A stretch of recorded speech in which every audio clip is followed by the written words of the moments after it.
Hello and welcome to the show.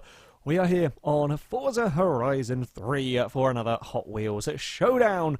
And today we have our first Aston Martin taking on the course. And the first time in a while we've had a relatively, in fact very high starting PI vehicle have a try. Now, sometimes, just occasionally, these can work out. They're very difficult to make work. Of course, you have very little in the way of options for parts, and the concern with the DB11 that we have here is not so much power. It's a relatively powerful car to begin with, but it's, well, weight. It is a relatively heavy one as well, so the power-to-weight ratio that we talk about a lot that is very important is rather small.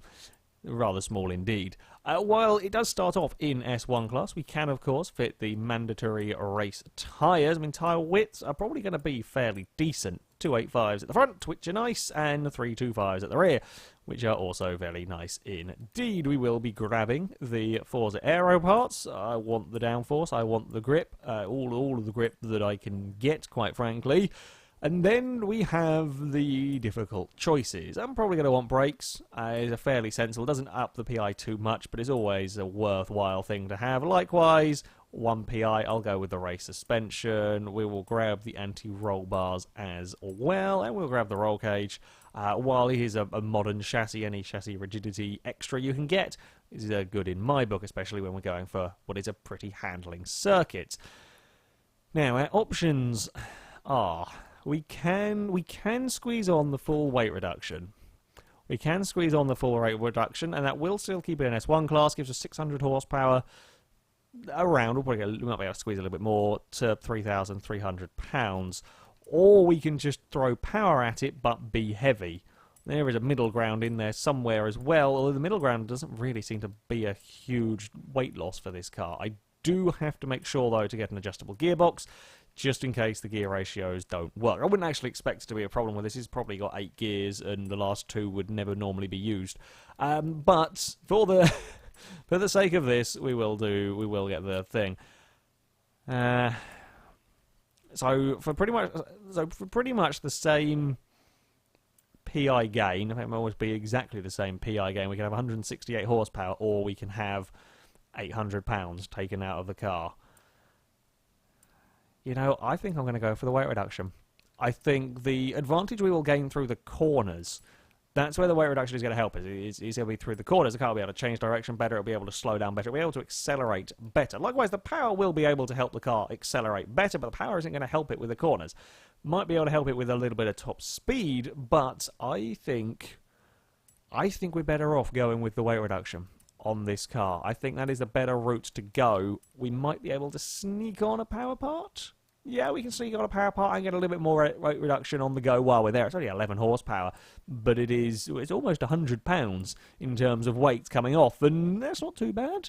That's not too bad at all. That's why I'll tend to go with exhaust in terms of if I can only have one engine upgrade, I'll probably grab that one. Can we get flywheel and driveline? Maybe. Yes, we can actually. Can we get clutch in there as well? Nope. It's worth a look. You never know. Did I grab a diff? I did grab a diff. Likewise, we have the decent gearbox. I think that is going to be our Aston Martin ready to go. The power-to-weight ratio could be worse. It could actually be worse. I might have expected a little bit worse from these very high starting PI cars, and you would hope, being a very modern car, that the base handling, if you like, is going to be pretty decent. Might stand a chance. Just might. So, the Aston Martin of many gears has been brought to the skyscraper takeoff circuit, where it will have 5 laps to try and go as fast as possible. The current leader is that Holden Commodore 132.8, a time that I would not be expecting the Aston Martin to beat. While it might be a little bit better through the corners, the Holden had more power, considerably lighter, and has pretty much eclipsed everything, really, in terms of speed around this circuit, and I don't think the Aston Martin will. It would have to be so very much better through the corners to be. Now, I could be wrong. I hope I'm wrong. I hope this car is amazingly incredible, but I am not expecting that to be... I say I'm not expecting that to be the case. I'm not expecting it to have the grip required to do what it would have to do. because nothing, even the Lotus Elise, didn't have the grip required to do that. Although, having said that, so far the DB11 is going well. I do like the DB11 actually. I think it's a very, very good-looking car. Not really driven it very much in Horizon 3, I will be honest. Acceleration-wise, that's the sort of area where the car is going to be hurt. That is a sort of area where the DB11 is likely to struggle. Straight line speed, like actual ultimate top end speed, we may also have smaller issues with, but some of this medium speed acceleration zones where we've seen some of the very powerful cars be incredibly quick is where we are going to lose time in the Aston. Now, gear-wise, there are 8 of the buggers, and we are kind of running out of power here around the loop. In fact, we're very much running out of power around the loop. At mid-170 mile an hour mark is not great. Interestingly, it didn't really want to accelerate on the downhill bit either. Even when it had all of gravity's assistance, we couldn't crack 200 miles an hour. And that's a problem. Because, hell, the Dodge... I bring up the Dodge Dart because that was surprisingly quick, but the Dodge Dart was doing 220 down there. Yeah, it had a bit more power than the Aston Martin. That was doing 220 miles an hour at that section. That's a lot of speed. That's an awful lot of speed, and the Aston Martin being 30 miles an hour down is gonna cost you lap time.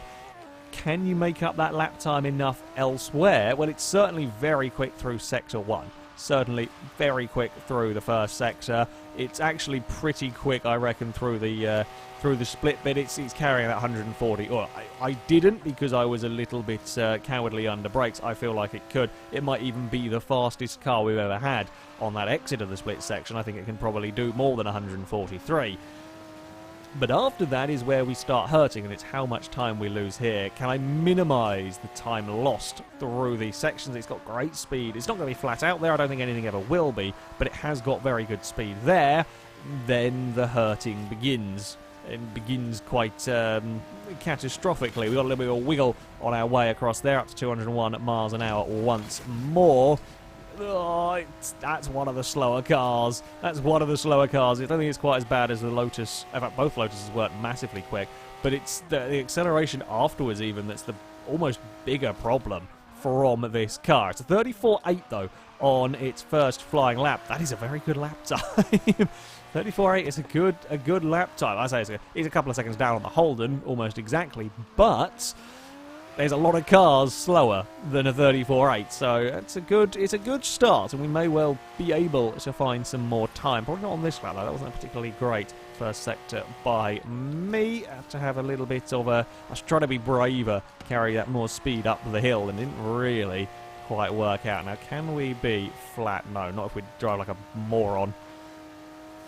You might be able to if I actually get the line right. I was trying to swing wide to get myself as much turn in as I could, and in doing so, clonk the wall. And in clonking the wall, I was out in the wrong part of the track and then couldn't get turned in. It was a shambles, really, by me. That's, yeah, that's definitely very, very much driver error there. Even with these big old rear tyres and a relatively small amount of power when you talk about a 600 horsepower car, it's pretty planted, although you can provoke it into sliding, but it's only on the really slow acceleration zones, of which we've only got 2 to contend with around this circuit. Launch across there. We're still getting, we're getting decent... I shouldn't say anything. Don't say decent runs across that bit, because that's when you curse it all. But we are getting good launches. We're always getting consistent 200 mile an hour plus, and we bloody well need to, because we're so slow down here. It's this might be, with the exception of the likes of the Jeep, this might be one of the slowest cars we've ever had in terms of that.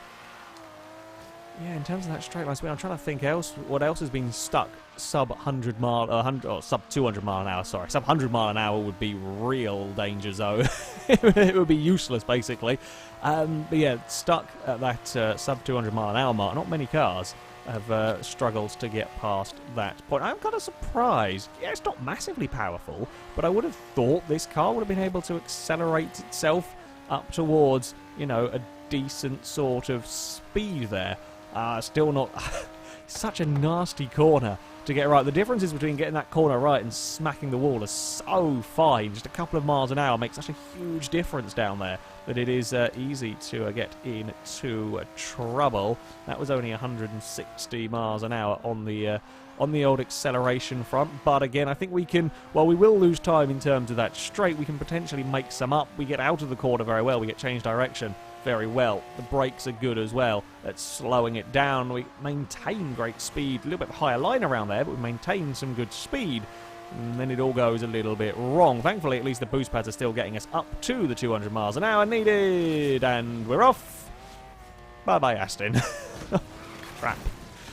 Well, it's the pressure lap it's going to come down to. I saw when that took off, I knew we were in trouble. So you can get away with twisting on the landing and recover it, but that was a big twist in the air. Like I knew things were about to... Oh, I suspected. I shouldn't say I knew. I was suspecting things were about to go really badly wrong for the Aston Martin, and sure enough, we soared off into the abyss. A little bit of a smoky start to this final lap. What can be got out of the DB11? I'm not sure.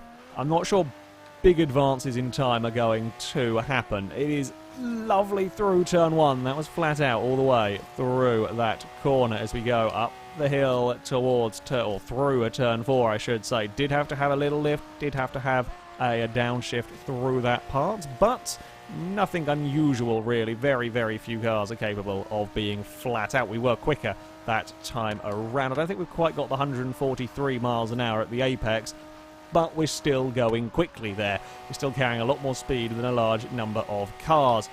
Even though what I felt was a very good run into that section, still only 160 miles an hour. To put that into context, that's 18 miles an hour down on the Gremlin. Not very often you say about a new Aston Martin being 18 miles an hour down on an AMC Gremlin. However, that is the simple case. Yeah, Gremlin had 1,000 horsepower and was light, and I hope that this might be able to beat the Gremlin. I can't remember what the Gremlin's lap time was. I think it already has actually beaten the Gremlin in terms of lap time here. 202 miles an hour, just flicked on the speedo as we head around the loop. Very rare we have to downshift on the way around here, but with the car lacking so much speed there, it is very much a necessity. Late on the brakes into the final corner, about spot on as you can get through there, and it is a 10th faster.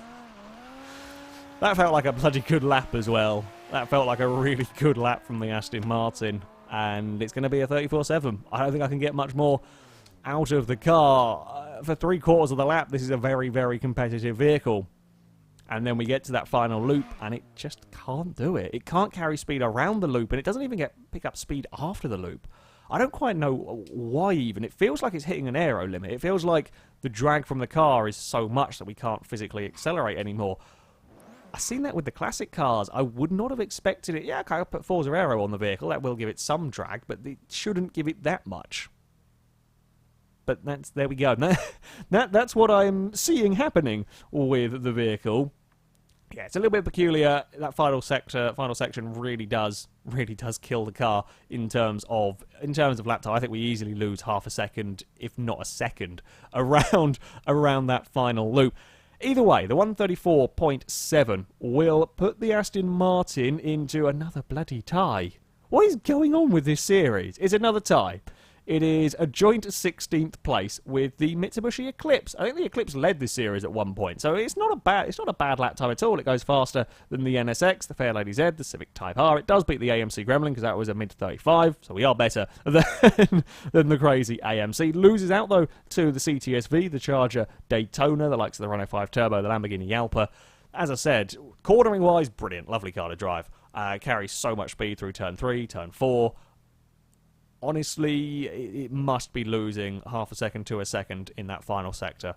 We lose 20 miles an hour at the top of the loop. We're losing 20 miles an hour at the bottom of the loop. Okay, it is a smaller section of the track, but that's a big amount of time. That's a big amount of speed to be giving up to your competition around that. Yeah, the brakes are good into the final corner. We'll claw some of that back, and on that final lap, that was millimeters to spare getting that one right. But it's still a lot of speed to give up, and it really, really hurts the Aston Martin. And there we go. that is going to be it for this video. Perhaps the prettiest car to take on the Hot Wheels Showdown. Thank you very much for watching, and until next time, goodbye.